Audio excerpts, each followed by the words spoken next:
Hello students, तो आज हम लेके आए हैं आपके लिए बीएससी फर्स्ट ईयर का इनऑर्गेनिक केमिस्ट्री का हम लेके चल रहे हैं केमिकल बॉन्डिंग चैप्टर। तो उसमें हम आज पढ़ेंगे बैलेंस बॉन्ड थ्योरी को कि जो बैलेंस बॉन्ड थ्योरी है यानी वीबीटी है वो क्या कहती है, उसके जो सिद्धांत है दो अलग अलग साइंटिस्ट के वो क्या कहते हैं, एकदम डीप स्टडी करेंगे। यानी ये क्लास आपके लिए एकदम टोटली एक कह सकते हो कि कंप्लीटेड बंडल होने वाला है बैलेंस बॉन्ड थ्योरी के लिए। अभी हमने YouTube पे देखा तो ढेर सारे वीडियो पढ़े हैं बट टोटली कंप्लीटेड नहीं है, जैसे लगता है कि वो इंटरमीडिएट वाले क्लास लगाए गए हैं। बट हम यहाँ पे कोशिश करेंगे, क्लास लंबा होगा, ध्यान देना क्लास लंबा होगा, बट हम एक एक पॉइंट्स को बेखूबी आराम से देखेंगे ताकि आपके नॉलेज में कहीं कमी ना रह जाए। ठीक, तो चलिए क्लास को स्टार्ट करते हैं। उससे पहले बता दें, यदि आप चैनल पे पहली बार विजिट कर रहे हैं तो चैनल को सब्सक्राइब करके बेल आइकन को प्रेस कर दीजिए ताकि ऐसे एकदम इंफॉर्मेशंस वाले वीडियो की क्लास हैं वो हम लगातार आपको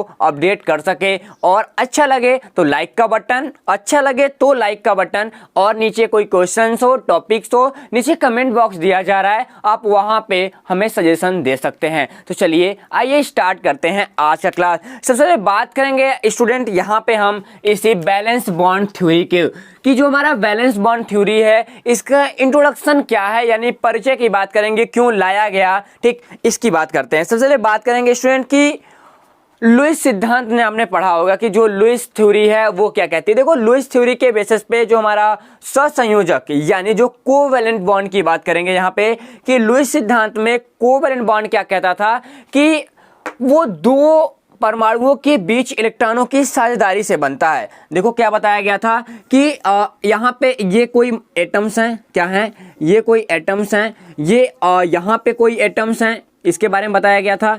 ये भी क्या है, मेरे पास एटम है, ये दोनों एटम है, ये कहीं ना कहीं एटम ए है, ये एटम बी है। इनके बीच क्या होता था, इनके बीच इलेक्ट्रॉनों का शेयरिंग होता था। क्या होता था, इनके बीच इलेक्ट्रॉनों का साझेदारी होता था। ये कहीं इसको इलेक्ट्रॉन देता था और कहीं ये इसको इलेक्ट्रॉन देता था।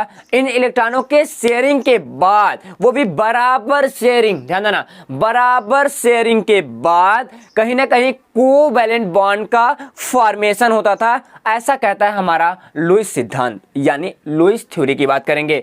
बट ये क्या है स्टूडेंट कि ये सिद्धांत जो था यानी थ्योरी था वो आगे इसके बीच लगने वाले जो फोर्सेस हैं, ठीक, इनके बीच लगने वाले दो एटम्स के बीच लगने वाले जो फोर्स थे उनके बारे में कोई नॉलेज नहीं दे पाया कि कौन सा फोर्स लग रहा है, उनकी फोर्स की जो नेचर्स हैं वो कैसे हैं। तो इन्हीं नेचर की सही तरीके से व्याख्या करने के लिए, एक्सप्लेनेशंस के लिए हमको एक सिद्धांत लाया गया। इस सिद्धांत को बताया गया कि ये जो है ये कहते हैं बैलेंस बॉन्ड थ्योरी। देखो, ये जो सिद्धांत लगाया गया ये बताता है कि जो कोवैलेंट बॉन्ड होता है उसके नेचर्स कैसे हैं। ठीक, बैलेंस बॉन्ड थ्योरी एकदम नेचर पे डिपेंड्स हैं किसी भी कोवैलेंट बॉन्ड के। ठीक, ये हो गया। अब आगे स्टूडेंट की ये देखते हैं कि हिटलर और लंदन नाम के दो साइंटिस्ट थे। क्या थे, हिटलर और लंदन नाम के दो साइंटिस्ट थे जो 1927 ईस्वी में हमारे पास आए, मतलब एक केमिस्ट्री जगत में आए, और आने के बाद उन्होंने वीबीटी को प्रपोज किया। क्या किया, वीबीटी को प्रपोज किया। जैसे ही 1927 में वीबीटी आया उसके बाद उसमें ढेर सारी कमियां थी, जो कमियों को सुधारते सुधारते बाद में एक और साइंटिस्ट आए, लगभग 1931 में आए, पाउलिंग और स्लेटर नाम के साइंटिस्ट आए। इन्होंने 1931 में उस थ्योरी को कंप्लीटेड किया, संशोधित करने के बाद उसको कंप्लीट किया। कंप्लीट जब हो गया तो यहाँ पे पूरा का पूरा एक डायग्राम बनाया गया, एक नेचर दिखाया गया। उस डायग्रामिक स्ट्रक्चर्स में पूरा का पूरा ऑर्बिटल थ्योरी को इंक्लूड किया गया था कि जो ऑर्बिटल थ्योरी होती है, ऑर्बिटल का ओवरलैप्स कैसे होते हैं, इनके बारे में हमारे पास पाउलिंग और स्लेटर ने सही तरीके से जानकारी दिया,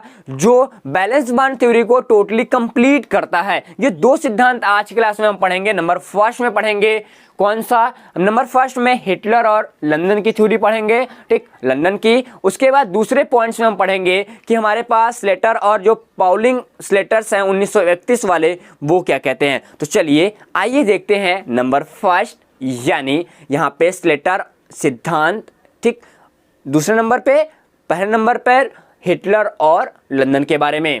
यहाँ पे हमारा पहला थ्योरी आता है जो कहता है कि हिटलर लंदन थ्योरी। ये थ्योरी नंबर फर्स्ट है। इसमें ये दिखाया जाता है कि ये प्रारंभिक थ्योरी था, ठीक। ये आपका क्लासिकल थ्योरी कह सकते हो बैलेंस बॉन्ड थ्योरी के लिए। तो आइए देखते हैं कि इसके लिए क्या, ये जो सिद्धांत दिखाया गया है कि हिटलर और जो लंदन और थ्योरी था, ये इलेक्ट्रॉनों के पेयरिंग पे डिपेंड था। क्या था? इलेक्ट्रॉनों के पेयरिंग पे डिपेंड था कि जो इलेक्ट्रॉनों के पेयर होते हैं, क्या होते हैं? इलेक्ट्रॉनों के जो युग्मन होते हैं, युग्मन और उसका जो चक्रण होता है वो न्यूट्रलाइज यदि हो रहा है, क्या हो रहा है? न्यूट्रलाइज हो रहा है, तो जाके हमारे पास बैलेंस बॉन्ड थ्योरी कंप्लीट हो जाता है। एक लाइन फिर से बोलना चाहूंगा, ये जो सिद्धांत था हिटलर लंदन का, जो सिद्धांत होता है वो डिपेंड होता है इलेक्ट्रॉनों के चक्रण पे, यानी उसका जो स्पिन है वो कैसा है और उनकी पेयरिंग कैसी है, उनका यदि न्यूट्रलाइजेशन हो रहा है तो वो जाके कंप्लीट करेंगे बैलेंस बॉन्ड थ्योरी के लिए। तो पहला यहाँ पे इनका रूल हमें लगभग 6 या 7 इनका सिद्धांत आता है छोटे छोटे पॉइंट में। जो पहला रूल दिखाता है स्टूडेंट वो ये बताता है कि कोई भी यदि कोवैलेंट बॉन्ड बन रहा है, ध्यान देना, कोई भी कोवैलेंट बॉन्ड बन रहा है, नंबर फर्स्ट की बात करेंगे, ठीक। नंबर फर्स्ट में कोई भी कोवैलेंट बॉन्ड बन रहा है। सपोज मेरे पास ऐसा एक कोवैलेंट बॉन्ड है, यहाँ पे एक एटम्स हैं, यहाँ पे भी एक एटम्स हैं, ठीक। ये एटम्स ए हो गया, ये एटम्स यहाँ पे बी हो गया, ठीक। ऐसे 2 एटम्स लगाए गए हैं, ठीक, कंप्लीटेड। ये हमारे पास क्या है? कोवैलेंट बॉन्ड है। अब देखो, जब इनका फॉर्मेशन होगा या फॉर्मेशन करने के लिए हम क्या करते हैं? परमाणु जो होता है, जो हमारे एटम्स होते हैं, ये हमारे पास क्या है? ये हमने बताया ना, एटम है, एटम ए है, ये हमारे पास क्या है? एटम बी है। 2 एटम है, दोनों एटम के जो इलेक्ट्रॉन है, क्या है? इलेक्ट्रॉन है, वो अयुग्मित होने चाहिए। अयुग्मित का मतलब जस्ट लाइक इनका जो ऑर्बिटल होगा, क्या होगा? ऑर्बिट होगा। ऑर्बिट में इलेक्ट्रॉन जो होने चाहिए वो अनपेयर होने चाहिए। कैसे होने चाहिए? अनपेयर होने चाहिए, ऐसा बताया गया पहले सिद्धांत में, ठीक। अब देखो, यदि अनपेयर होगा, इलेक्ट्रॉनों की संख्या, जितनी इलेक्ट्रॉनों की अनपेयर नंबर होगी वो उस एटम्स की मैक्सिमम कोवैलेंसी कहलाएगी। ध्यान देना, इसके पास एक ऐसा अनपेयर इलेक्ट्रॉन है तो इनकी वैलेंसी कितनी कहलाएगी? 1 कोवैलेंसी, ठीक। उसके बाद यदि 2 है, कैसा 2 का मतलब? यदि दूसरा भी ऑर्बिट इनके पास है, उनमें भी एक इलेक्ट्रॉन है, तो क्या कहलाएगा? इनके पास मैक्सिमम इनकी कोवैलेंसी कितनी हो जाएगी? 2 हो जाएगी। क्लियर हुआ? आगे चलते हैं दूसरे पॉइंट्स का। जो दूसरा नंबर आता है, दूसरे नंबर में हम ये देखते हैं स्टूडेंट्स हैं कि जो इलेक्ट्रॉन है, इलेक्ट्रॉन का जो युग्म वाला ऑर्बिटल होगा, ध्यान देना, इलेक्ट्रॉन कोई भी पर एटम्स होगा। सपोज मेरे पास एटम ये है, ठीक, ये एटम ए है या सपोज कोई भी है, इनके पास इलेक्ट्रॉन युग्म है, ध्यान देना, ऐसा है, इनमें 2 इलेक्ट्रॉन ऐसे भरे हैं जिनका स्पिन एक दूसरे के लगातार अपोजिट हैं।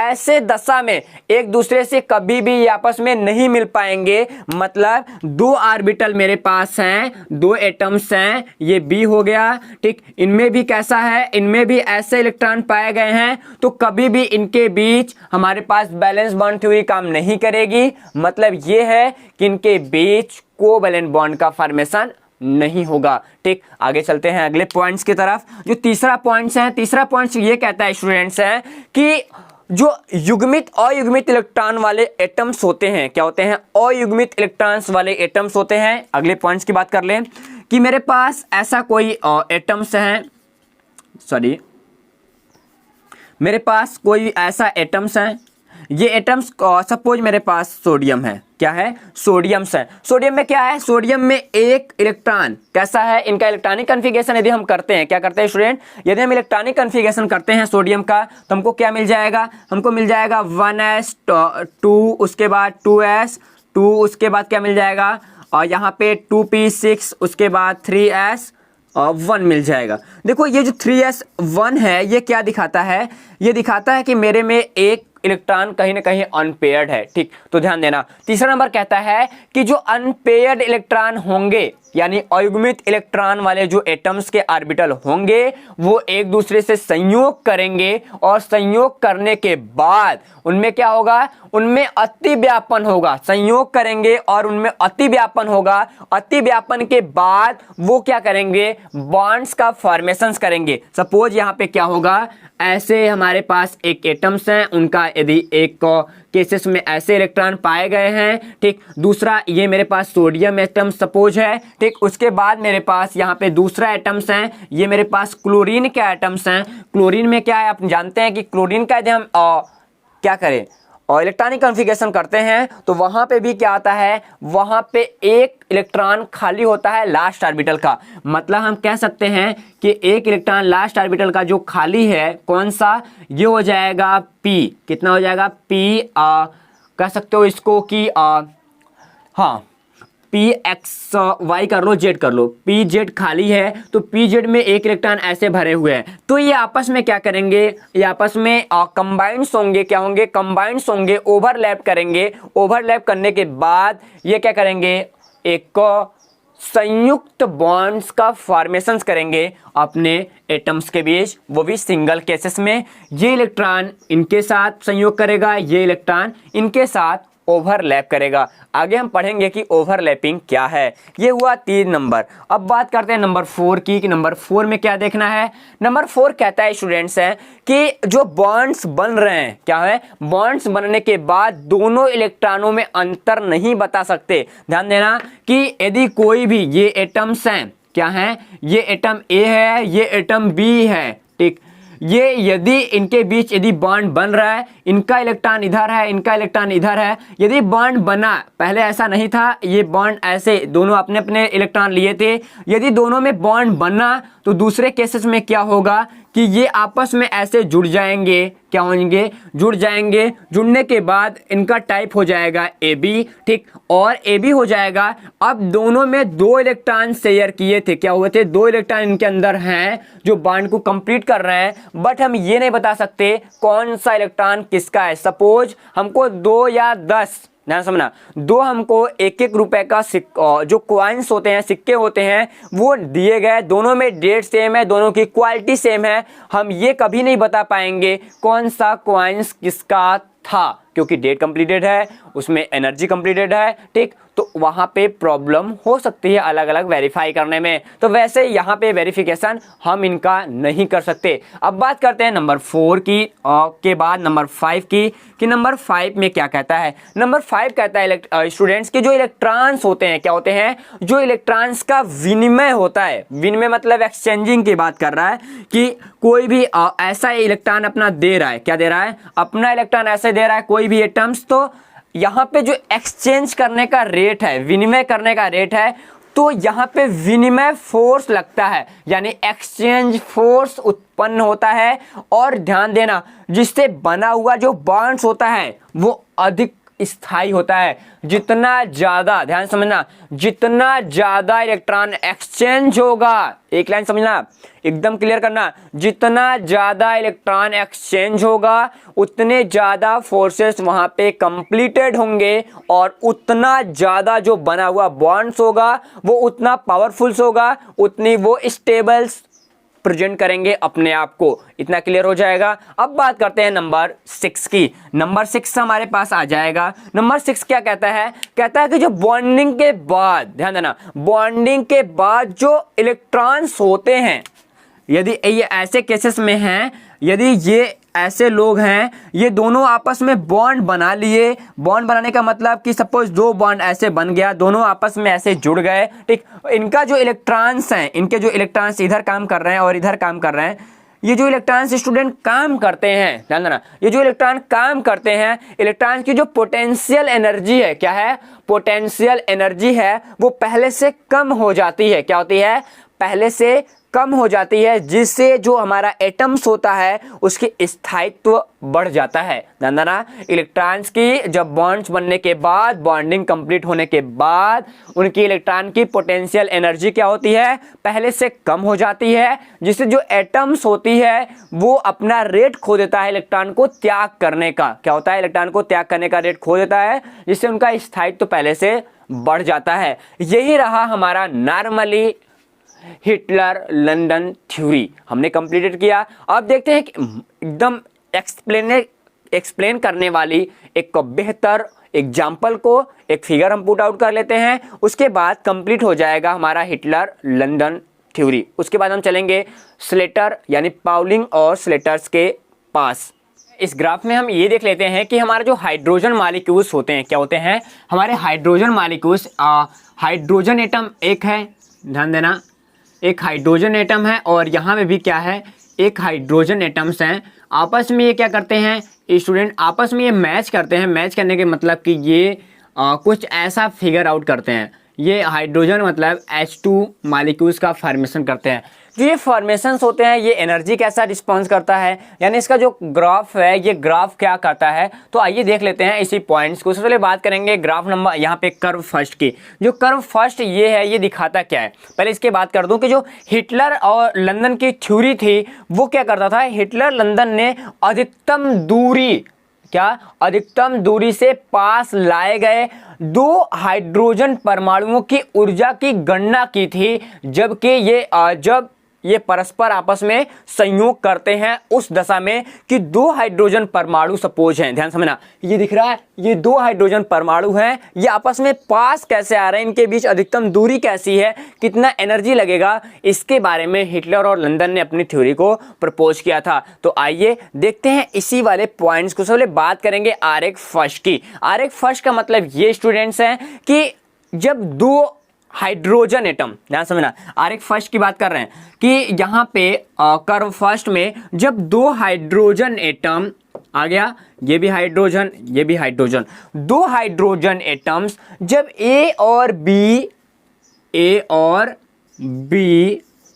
पास आते हैं, ठीक, पास आते हैं, चलो भाई पास आते हैं, इनका जो ग्राफिक चित्रण है यानी इलेक्ट्रॉनों का जो कॉम्बिनेशंस है कुछ ऐसा है, आपको दिखाई दे रहा होगा। यहाँ पे इनका जो स्पिन है वो ऊपर की ओर है, क्या है, ऊपर की ओर है, ठीक, इतना क्लियर हुआ।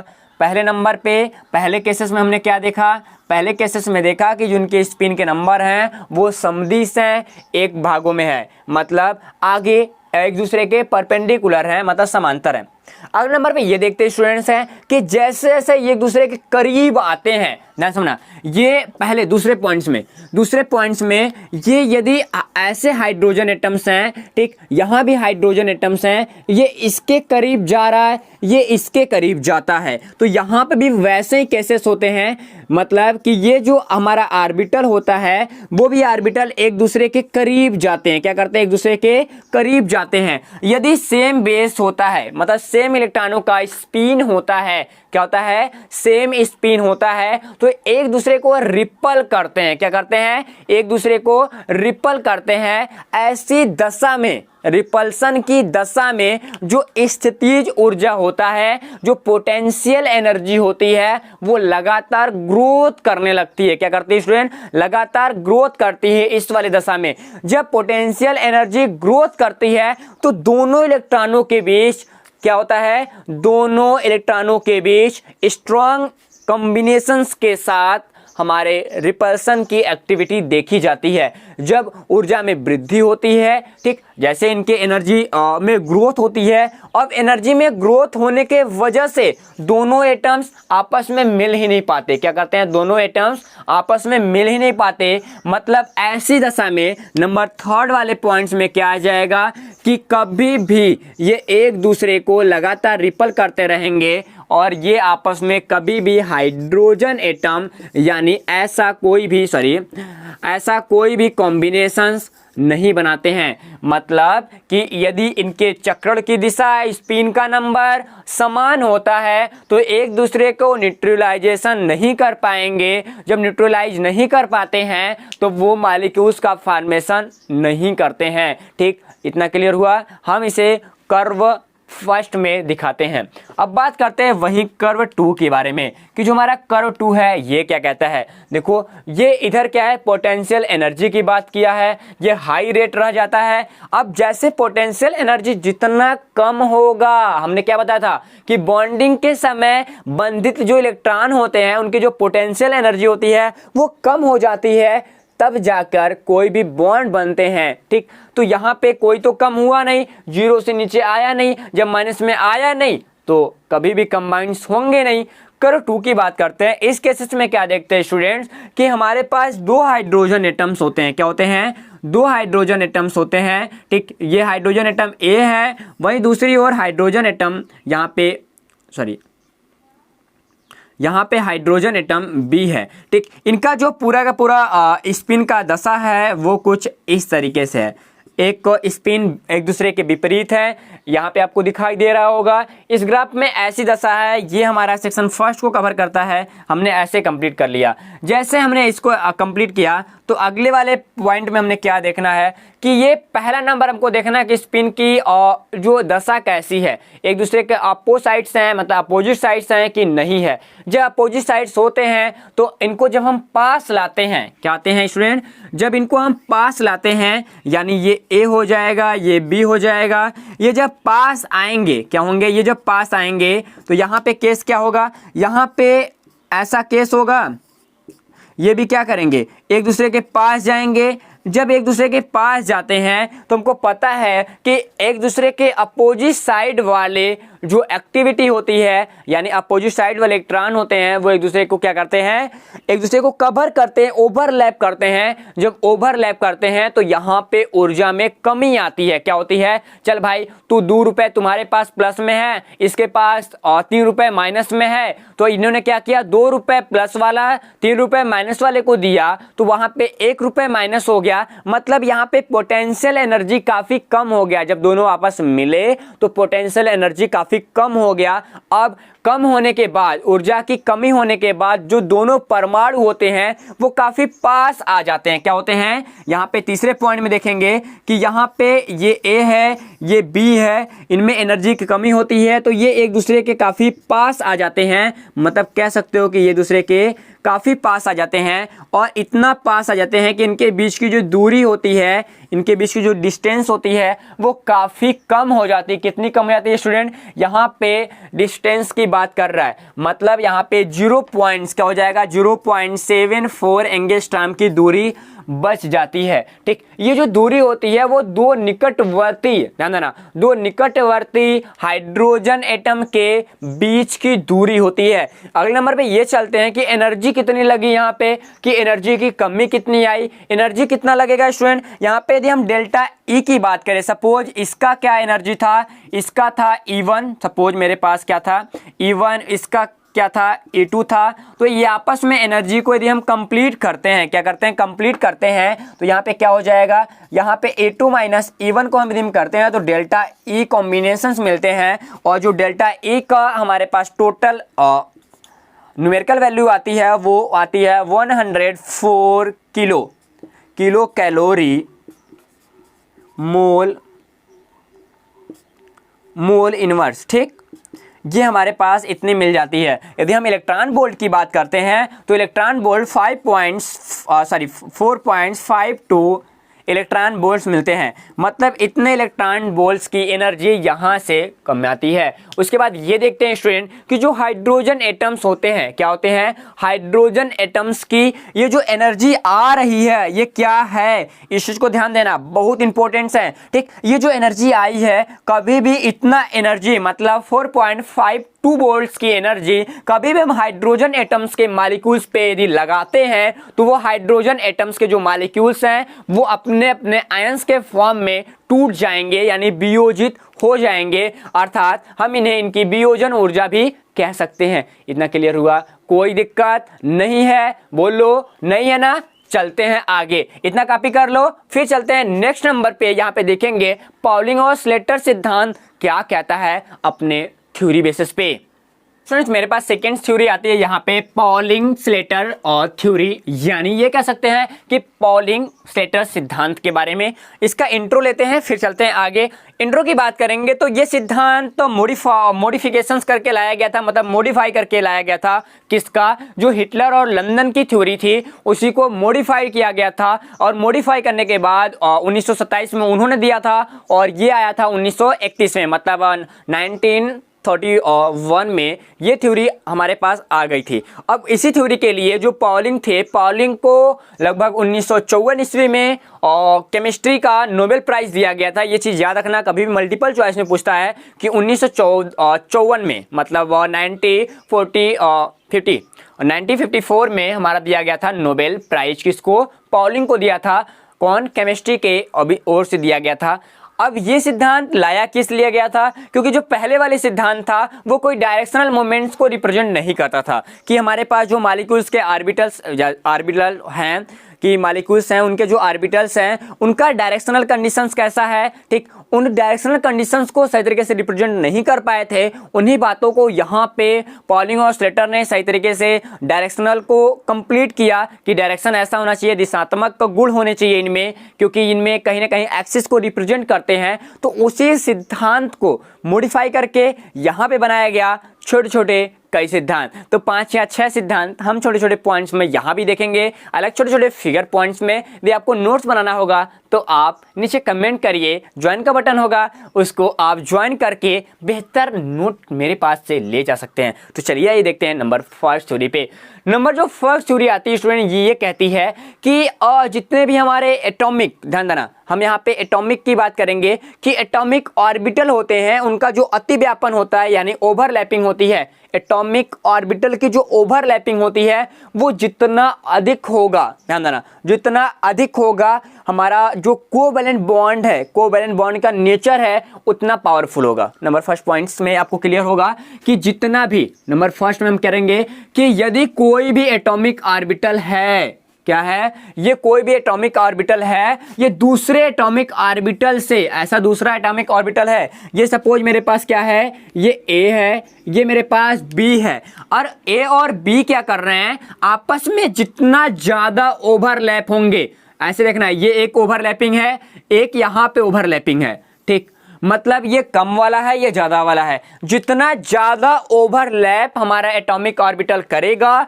उतना ज्यादा पावरफुल होगा हमारा कोवैलेंट बॉन्ड का नेचर। इतना क्लियर हुआ नंबर फर्स्ट पॉइंट। नंबर 2 की बात करते हैं। नंबर 2 में ये आता है स्टूडेंट्स कि जो जितने भी अतिव्यापन यानी ओवरलैप केवल उन्हीं ऑर्बिटल्स का होता है, ध्यान देना, ओवरलैप केवल उन्हीं ऑर्बिटल्स का होता है जिनमें, क्लियर हुआ, ओवरलैप केवल उन्हीं ऑर्बिटल का होता है जिनमें इलेक्ट्रॉन या जिनके इलेक्ट्रॉन बॉन्ड बनाने के लिए प्रयुक्त होते हैं।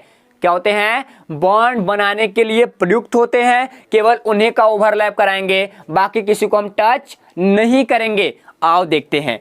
सपोज मेरे पास क्या है, इसको हम क्लीन कर लें, फिर चलते हैं दूसरे नंबर के पास। जो दूसरा नंबर था वो क्या कहता था, देखो दूसरा कह रहा है कि इसका पॉइंट्स ये है, इसके कहने का मतलब है कि मेरे पास, सपोज मेरे पास ये है हमारे पास सोडियम एटम्स, इसका क्या होगा, इसका इलेक्ट्रॉनिक कॉन्फ़िगरेशन करेंगे तो 1s2 आ जाएगा, 1s2 2s2, उसके बाद 2p6, उसके बाद 3s1, ये इसका हो गया। सपोज मेरे पास दूसरा एक एटम्स है, ये आ गया क्लोरीन आ गया। इसके एटॉमिक ऑर्बिटल्स की बात करते हैं तो यहाँ पे हम इलेक्ट्रॉनिक कॉन्फ़िगरेशन करेंगे 1s2 2s2, यहाँ पे 2p6 आ जाएगा, 3s2 आ जाएगा, ठीक, उसके बाद यहाँ पे 3p5 आ जाएगा, ठीक।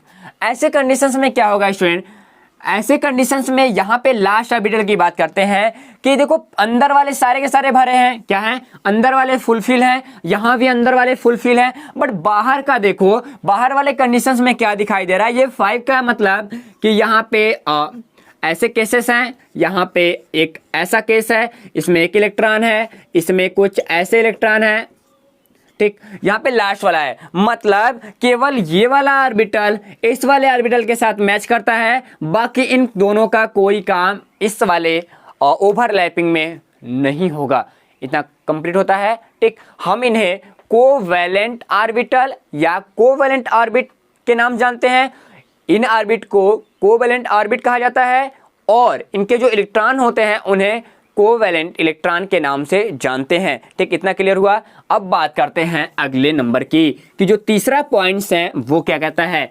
देखो स्टूडेंट, जो तीसरे पॉइंट्स की यदि हम बात करें तो तीसरा पॉइंट्स यहां से ये निकल के आता है कि यदि s ऑर्बिटल है, ध्यान देना तीसरे पॉइंट्स में, यदि मेरे पास s ऑर्बिटल है, s ऑर्बिट का मतलब क्या होता है, s ऑर्बिट का मतलब होता है, यहाँ पे छोटी सी बात कर रहा है, इसका गोलाकार साइज होती है। कैसी होती है, स्फेरिकल होता है, गोलाकार होता है। अब देखो गोलाकार है, इसकी जो ज्योमेट्रिकल कंडीशंस हैं वो गोलाकार है। ठीक, इनमें एक्सिस का कोई पता नहीं चलता कि एक्सिस कौन सा एक्सिस पे रिप्रेजेंट हो रहा है। अब देखो ऐसे कंडीशंस में जो इलेक्ट्रॉन घनत्व होता है, इलेक्ट्रॉन डेंसिटी होती है इसके अंदर, वो एक दूसरे के लगभग बराबर होती है। ऐसे कह सकते हो कि इनमें इलेक्ट्रॉन डेंसिटी लगभग समान होता है। अब इलेक्ट्रॉन डेंसिटी समान होता है वो भी नाभिक के चारों ओर, यानी जो न्यूक्लियस पॉइंट्स हैं, न्यूक्लियस पॉइंट्स के चारों ओर इलेक्ट्रॉन के जो डेंसिटी है वो पाए जाएंगे। इतना क्लियर हुआ। अब बात करते हैं नंबर 4 की कि नंबर 4 क्या होगा। नंबर 4 में हम ये देखेंगे कि जितने भी हमारे अन्य ऑर्बिटल होते हैं, क्या होते हैं, अन्य ऑर्बिटल होते हैं। जैसे हमारे पास p ऑर्बिटल हो गया, d ऑर्बिटल हो गया, f ऑर्बिटल हो गया, आगे आने वाले होंगे तो हमको नहीं पता। ठीक, तो हमारे पास s को छोड़ के जो d है और p है, f है, इन ऑर्बिटल की कंडीशंस क्या होती है कि ये दिशात्मक होते हैं। क्या होते हैं, ये दिशात्मक होते हैं, डायरेक्शनल रिप्रेजेंट करते हैं। जैसे नंबर फर्स्ट p ऑर्बिटल, हम यहाँ पे p की बात करेंगे कि p में क्या होते हैं। p में 3 केस होता है। नंबर फर्स्ट वाले केस में क्या होता है, px होता है। दूसरे केस में क्या होता है, दूसरा ऑर्बिटल जो होता है py होता है। फिर उसके बाद pz होता है। मतलब कि यदि इनके ऑर्बिटल की बात करते हैं तो यहाँ पे सिंगल कंडीशन दिखाया गया था, बट यहाँ पे ये ट्रिपल ऑर्बिट के फॉर्म में पाए जाते हैं। तो ये हमारे पास px हो जाएगा, ये py हो जाएगा, ये pz हो जाएगा। ये तीनों मिलके ऐसे बनाते हैं। यदि हम डायरेक्शनल मोमेंट्स की बात करते हैं तो ये अलग अलग एक्सिस पे रिप्रेजेंट करते हैं अपने अपने ऑर्बिट्स को। सपोज हम क्या देखेंगे कि यहाँ पे एक ऐसा क्या होगा, ऐसा हमारे पास एक्सिस होगा, ये y एक्सिस, ये x एक्सिस, ये हमारे पास z एक्सिस। तो जो हमारा px होगा, क्या देगा, px होगा वो इधर कहीं रिप्रेजेंट करेगा। क्या करेगा, ऐसे कहीं रिप्रेजेंट करेगा, इसको हम px कहते हैं। और यहाँ पे दूसरा जो है ये यहाँ पे रिप्रेजेंट करेगा, तो इसको हम क्या कहेंगे, इसको py कहेंगे। ठीक, और यहाँ पे कोई रिप्रेजेंट करेगा तो हम उसे क्या कहेंगे, यहाँ पे pz के नाम से जानेंगे। तो ऐसा डायरेक्शनल एक्टिविटी दिखाता है। क्या दिखाता है, डायरेक्शनल एक्टिविटी दिखाता है जो तीनों एक्सिस में रिप्रेजेंट होते हैं। और ध्यान देना, जो ऑर्बिटल होता है, क्या होता है, जो ऑर्बिटल होता है, ऑर्बिटल का जो मैक्सिमम इलेक्ट्रॉन डेंसिटी होती है, या ऑर्बिटल की जो मैक्सिमम इलेक्ट्रॉन डेंसिटी होती है वो दिशात्मक बॉन्ड होती है। मतलब इस वाले कंडीशंस में ज्यादा इलेक्ट्रॉन पाए जाएंगे। इलेक्ट्रॉन डेंसिटी इधर ज्यादा होगा, ये डायरेक्शनल रिप्रेजेंट कर रहे हैं। क्या कर रहे हैं, डायरेक्शनल रिप्रेजेंट कर रहे हैं। ऐसे ही डायरेक्शनल, क्योंकि ये डंबल लाइक होता है, इसकी जो ज्योमेट्रिकल कंडीशंस हैं वो डंबल लाइक होती है।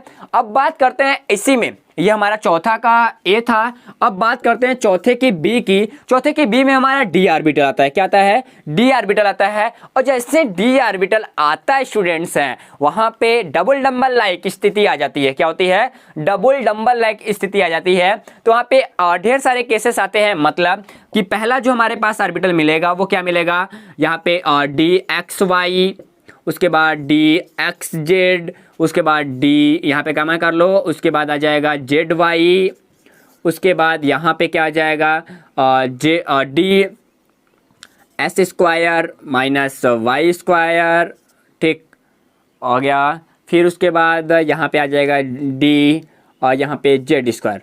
ठीक, तो ये आ जाएगा ऐसे। ये 5 लोग मिलते हैं। तो ऐसे केसेस में क्या होगा कि यहाँ पे 5 छोटे छोटे हमको डिब्बे बनाने पड़ेंगे। क्या बनाने पड़ेंगे, 5 छोटे छोटे डिब्बे बनाने पड़ेंगे, जो हर एक नंबर का, ये पहला वाला डिब्बा हो जाएगा, ये दूसरा, ये तीसरा, ये चौथा, ये पांचवा। 5 ऐसे छोटे छोटे ऑर्बिट्स होंगे जिनमें जाके इलेक्ट्रॉन्स की कंडीशंस फुलफिल होंगे। ठीक, अब देखो इनका जो मूवमेंट्स होते हैं वो भी आपको दिखा देंगे कभी, पहले हमने क्लास में बता चुका है, आप वहां पे जाके देख सकते हैं। बट हम बात करते हैं एनर्जी लेवल की कि एनर्जी लेवल होगा कैसा, ठीक, कि जो हमारा डी ऑर्बिटल है, डी ऑर्बिटल और पी ऑर्बिटल और एफ ऑर्बिटल होता है, ये कैसे होते हैं, ये गोलाकार ना होकर मतलब स्फेरिकल ना होकर ये कैसे कहते हैं, अनसिमेट्रिकल कंडीशंस को रिप्रेजेंट करते हैं। क्या करते हैं, कौन कौन, P दिखाता है और D दिखाता है, और हमारे पास जो F है ये क्या दिखाते हैं, ये स्फेरिकल ना होकर ये कैसे दिखाते हैं, अनसिमेट्रिकल कंडीशन दिखाते हैं, और ये